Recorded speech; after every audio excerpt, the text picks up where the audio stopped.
I pulled two headlines. Before coming down here today. One, U.S. official calls protest anarchist. Inaccurate and very misleading. Individuals trying to set fire to a building are no longer protesting. They are criminals. I, or any other senior official at the department, has no problem with peaceful protesters. Said that a couple of times. I'll say that again. Second headline, unidentified federal agents are detaining protesters in Portland. Again, inaccurate and false. As you've heard I say, you'll hear Acting Commissioner Morgan say, all officers are identified as police law enforcement officers. There has been a tremendous amount of false information out there.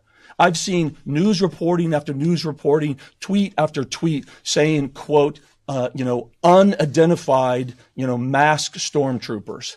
Again, I want to foot stomp on the secretary said.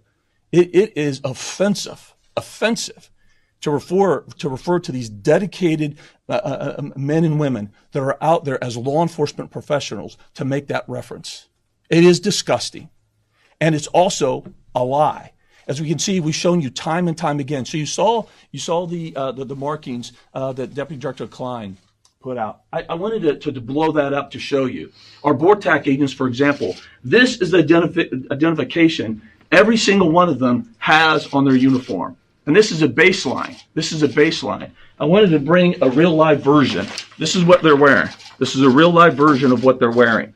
And this is a baseline of all the different identifications that they have. So first and foremost, you see clearly marked that they are part of the Customs and Border Protection. The second line of marking is it shows the component within CBP that they're associated with. In this instance, Border Patrol. Clearly police. It's marked on the front and the back. Clearly, every single agent. In addition to that, they have a unique identifier.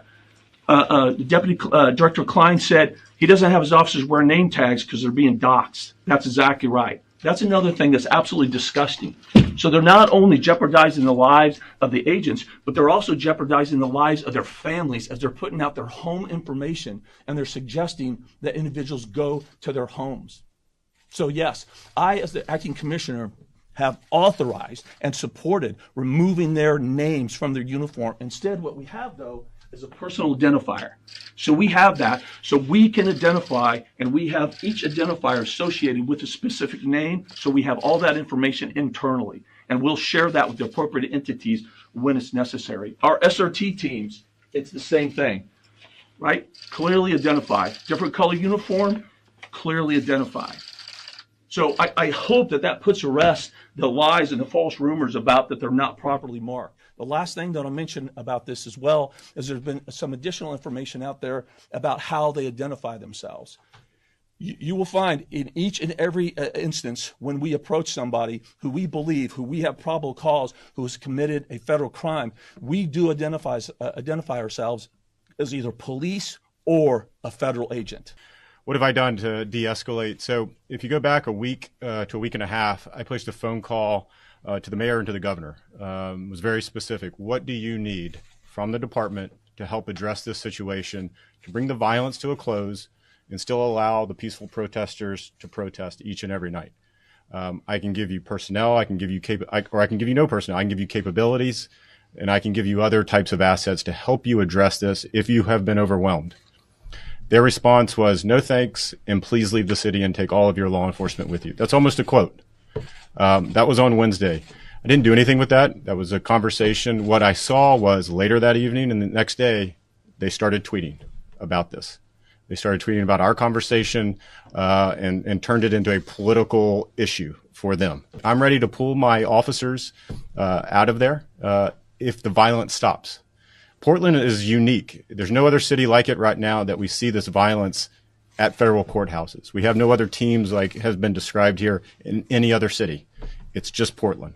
And unfortunately, we've seen this from Portland in the past. In 2018, we had an ICE facility laid siege to for 28 days while local law enforcement, local officials did nothing about that. We had to surge federal resources in to clear a path to get individuals in and out of that facility. So there's a little bit of a pattern here that obviously I'm concerned about, and we're trying to work with them.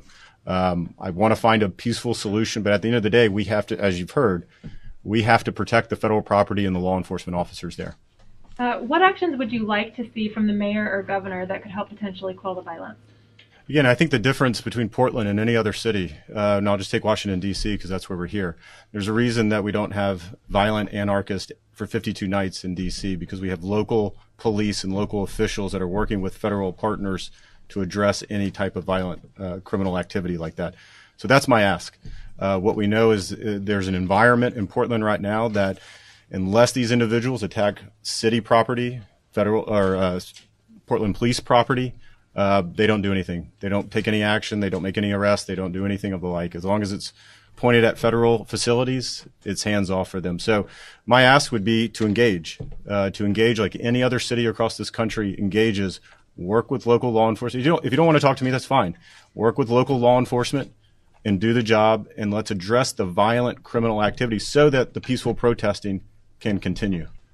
What do you say to critics who say, and you touched on this a bit in your remarks, but what do you say to critics who say that the U.S. government, specifically your agency, is acting like an authoritarian regime, especially because you have the governor of Oregon saying that she spoke to you, specifically Secretary Wolf, and said that she doesn't want your officers in her state, that she doesn't need them, that they're escalating tensions?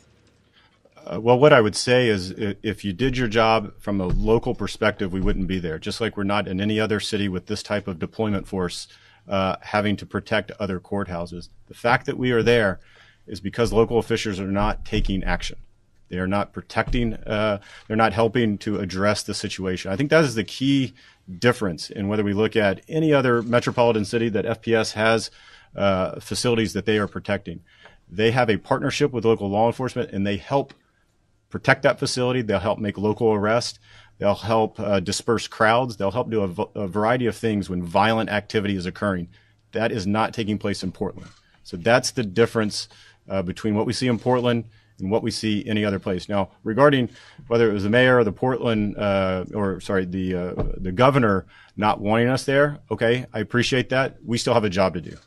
So we're going to have to continue to protect that federal facility. What we know is if we left tomorrow, they would burn that building down. I'm sure you're not advocating for that, but they would burn that building down. They have stated that publicly.